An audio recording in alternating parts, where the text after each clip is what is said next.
अस्सलामुअलैकुम my dear viewers. आज हम बात करेंगे टाइप्स ऑफ केमिकल बॉन्ड की। लेकिन वीडियो स्टार्ट करने से पहले मेरे तमाम व्यूवर्स से गुजारिश है कि मेरा channel chemistry with Mrs Shahid को लाइक, सब्सक्राइब और शेयर करें और अपनी राय का इजहार कमेंट बॉक्स में ज़रूर करें। तो बात करते हैं हम लोग जब हम बात करते हैं ना टाइप्स ऑफ केमिकल बॉन्ड की, तो उसके लिए ना हमें बॉन्डिंग इलेक्ट्रॉन्स और नॉन बॉन्डिंग इलेक्ट्रॉन के कंसेप्ट को समझना होगा। तब हमारे लिए जो टाइप्स ऑफ केमिकल बॉन्ड्स होंगे ना, जो हम डिफरेंट टाइप्स स्टडी करेंगे उन वो हमारे लिए ईजी हो जाएंगे। और ये जो बॉन्डिंग इलेक्ट्रॉन्स और नॉन बॉन्डिंग इलेक्ट्रॉन्स है, ये अक्सर शॉर्ट क्वेश्चन में भी एग्जामिनेशन में पूछा जाता है, तो इसका डिफरेंस बहुत इंपॉर्टेंट है। तो let's see the difference between the bonding electrons and non bonding electrons. अगर हम बात करें बॉन्डिंग इलेक्ट्रॉन्स की, the valence electrons which are involved in chemical bonding are termed as a bonding electrons. तो bonding electron से क्या मुराद है कि किसी भी एटम के जो वैलेंस इलेक्ट्रॉन्स होते हैं, अगर वो बॉन्डिंग में इन्वॉल्व हों, तो इस तरह के जो इलेक्ट्रॉन्स होते हैं वो बॉन्डिंग इलेक्ट्रॉन्स कहलाते हैं। तो इससे ये बात तो जाहिर हो जाती है कि मोस्टली जो आउटर मोस्ट शेल के जो इलेक्ट्रॉन्स होते हैं ना, वही बॉन्डिंग में पार्टिसिपेट करते हैं। और इस तरह के इलेक्ट्रॉन्स को हम बॉन्डिंग इलेक्ट्रॉन्स कहते हैं। लेकिन अगर हम बात करें नॉन बॉन्डिंग इलेक्ट्रॉन्स की, तो the valence electrons which don't participate in the chemical bonding are termed as a non bonding electron. तो नॉन बॉन्डिंग इलेक्ट्रॉन्स ऐसे इलेक्ट्रॉन्स होते हैं जो कि केमिकल बॉन्डिंग में पार्टिसिपेट नहीं करते हैं। तो let's see the examples between them. तो बॉन्डिंग इलेक्ट्रॉन्स की एग्जांपल को जो है वो हमारे पास है हाइड्रोजन। जैसे कि हाइड्रोजन के वैलेंस शेल में एक ही इलेक्ट्रॉन होता है, तो इनको अपना ड्यूप्लेट कंप्लीट करने के लिए एक एक इलेक्ट्रॉन की ज़रूरत होती है। तो जो दो सेम हाइड्रोजन आइटम्स होते हैं, whenever they come close with each other, then they share their valence electrons with each other, and in such a way chemical bond is formed between them. And such type of the electrons which involve in the bonding, these electrons are called the bonding electrons. Hope so you will be understand. And now we will be talk about the example of the non-bonding electron. तो मेरे पास इसकी example है hydrogen cyanide. और hydrogen cyanide के अंदर जो उसका structure मैंने लिखा है, उसमें कार्बन जो है वो ट्रिपल बॉन्ड के साथ अटैच है नाइट्रोजन से। और क्योंकि कार्बन को अपने जो है वो उस बॉन्ड्स कंप्लीट करने हैं, तो उसके थर्ड बॉन्ड जो तीन बॉन्ड्स हैं वो तो नाइट्रोजन से बन गए, लेकिन उसके पास एक रह गया। वो एक अपना बॉन्ड जो है वो हाइड्रोजन के साथ शेयर करेगी, एक दूसरे के साथ वो शेयर करेंगे। और आपको जो है वो नाइट्रोजन के ऊपर जो है वो दो नॉन बॉन्डिंग इलेक्ट्रॉन्स नज़र आ रहे होंगे। इस तरह के जो नॉन बॉन्डिंग इलेक्ट्रॉन्स होते हैं ना, वो किसी भी एटम के ऊपर लोकलाइज हुए हुए होते हैं, मतलब वो फिक्स होते हैं। They don't take part in the bonding formation. तो ये कोई भी बॉन्डिंग फॉर्मेशन के अंदर टेक पार्ट नहीं करते हैं, they just localise on their atom. अब हम बात करते हैं टाइप्स ऑफ केमिकल बॉन्ड की। तो there are the four types of the chemical bonds. Let's see the name of these chemical bond. The first one is the ionic bond, second one is the covalent bond, third one is the dative covalent या coordinate covalent bond, and the fourth one is the metallic bond. लेकिन आज जो है वो हम detail से पढ़ेंगे first one type of the chemical bond, that is the ionic bond. बात करते हैं आयनिक बॉन्ड की, तो let's see the definition of the ionic bond. The chemical bond which is formed due to the complete transfer of the electron from one atom to another atom is called the ionic bond. कि ionic bond ऐसे bond होते हैं जिसके अंदर जो complete transferring of electrons होती है from one atom to another atom. और इसको समझते हैं एक एग्जांपल से। तो formation of sodium chloride is considered to be a good example to understand the ionic bond. तो आयनिक बॉन्ड को समझने के लिए हम बात करते हैं फॉर्मेशन ऑफ सोडियम क्लोराइड की। तो हम लोग इसकी ग्राउंड स्टेट के इलेक्ट्रॉनिक कॉन्फ़िगरेशन को देखते हैं। सोडियम के एटॉमिक नंबर जो होते हैं वो 11 होते हैं, और क्लोरीन का जो एटॉमिक नंबर है वो है 17। और इसकी अगर हम लोग इलेक्ट्रॉनिक कॉन्फ़िगरेशन को देखें, तो इसके जो फर्स्ट शेल है उसके अंदर होते हैं 1s2, 2 इलेक्ट्रॉन्स होते हैं। सब शेल उसके अंदर 2 इलेक्ट्रॉन्स होते हैं। और जो सेकंड शेल है उसके अंदर 2s2 और 2p6 होते हैं। और जो थर्ड सब शेल होता है और उसमें होता है 3s1। इसी तरह से जो वन जो होता है वो ये शो कर रहा है कि फर्स्ट शेल है, और जो सेकंड जो टू है वो ये रिप्रेजेंट कर रहा है कि ये सेकंड जो है वो शेल है, और जो थ्री है वो रिप्रेजेंट कर रहा है कि ये थर्ड शेल है।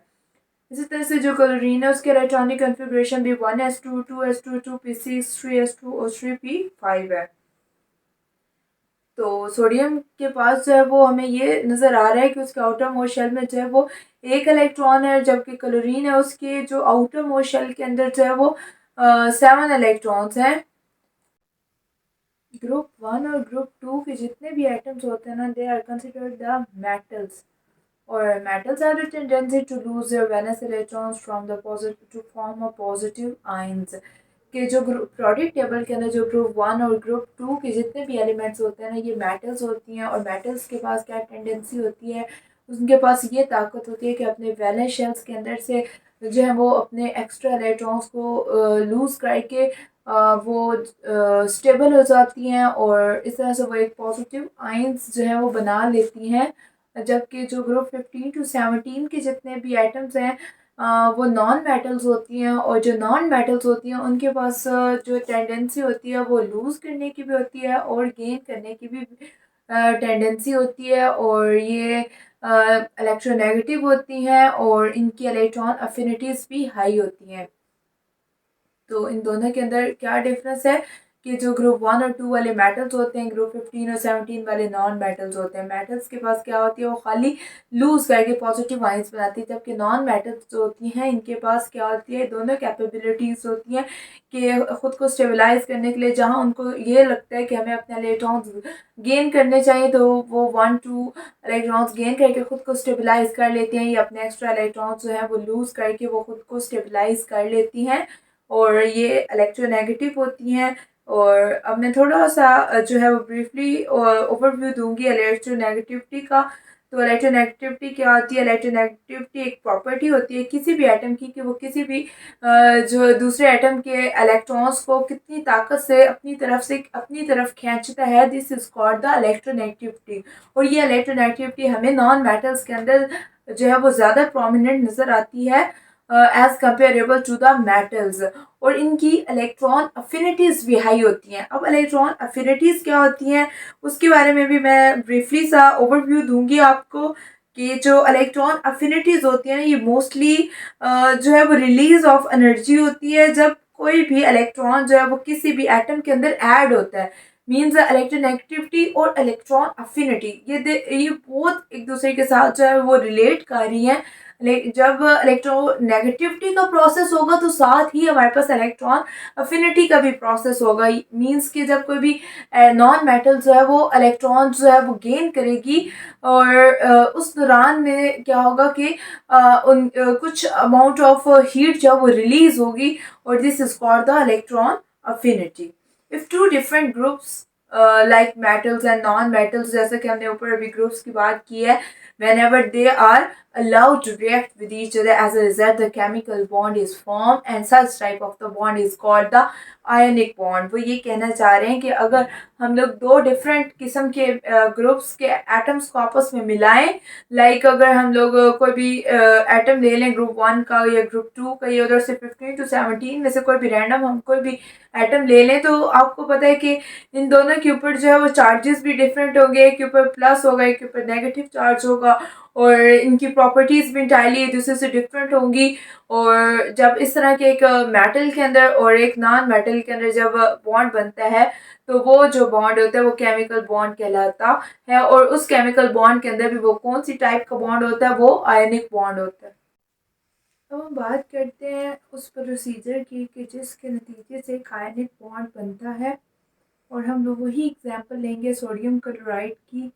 और तकरीबन आयनिक बॉन्ड के अंदर ना पूरे जो उसका एक लेक्चर है उसके अंदर हमारे सिलेबस में वही सोडियम क्लोराइड की ही एग्जांपल को उन्होंने बहुत एक्सटेंसिव वे में डिस्कस किया हुआ है डिफरेंट पॉइंट ऑफ व्यू से। तो हम लोग भी वही एग्जांपल लेंगे सोडियम क्लोराइड की अगेन, और हम उसी के प्रोसीजर पे बात करेंगे कि किस तरह से आयनिक बॉन्ड इनके दरमियान में डिवेलप होता है। तो जैसे कि हमें पता है कि आपको दो स्ट्रक्चर्स नज़र आ रहे होंगे। अभी हम फर्स्ट स्ट्रक्चर की बात करते हैं कि मैंने डॉट और क्रॉस को यूज़ किया है इनके स्ट्रक्चर्स के आउटर मोस्ट शेल को डिस्क्राइब करने के लिए, और ताकि हमें बहुत आसानी से जो है वो समझ आ जाए कि जो डॉट जो है वो इलेक्ट्रॉन्स शो कर रहे हैं सोडियम एटम के, और जबकि क्रॉस के जितने भी इलेक्ट्रॉन्स हैं वो क्लोरीन एटम के हैं। और sodium has the one electron in its valence and chlorine has the seven electron in its valence shell. Sodium has a tendency to lose the electron, while chlorine has a tendency to gain the electrons in order to attain the electronic configuration of the noble gases.